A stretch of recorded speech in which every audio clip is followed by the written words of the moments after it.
Ate mwannatuye omukulu Bobi Wine ku nsonga ezikwata ku mukyala we Barbie Kyagulanyi avaayo mu bukambwe obw'ekitalo gye buvuddeko ye omukulu Bobi Wine yavaayoko n'apostinga mukyala we amanyiddwa nga Barbie Kyagulanyi n'agamba nti omwana tutafiira mu gallery era n'amupostinga n'amugamba nti nnyabulamba kubanga nkyaliyo e Uganda nandikututteko ate mu kivulu ekyabaddeyo eky'omukyala Lema wamuyite Rema Namakula.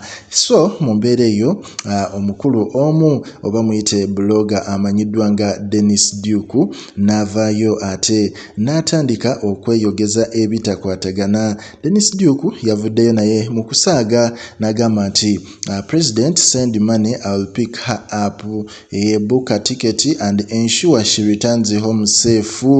All this is at a cost from my end, Mr. President.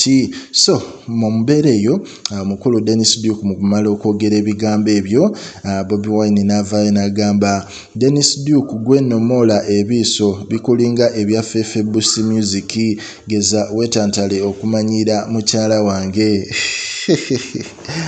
Adai omukulu Denis n'avaayo n'agamba nti my president yanyize n'ava mu mbeera bwe namugambyeko nti I take Barbie to Rema's show since he was not in the country.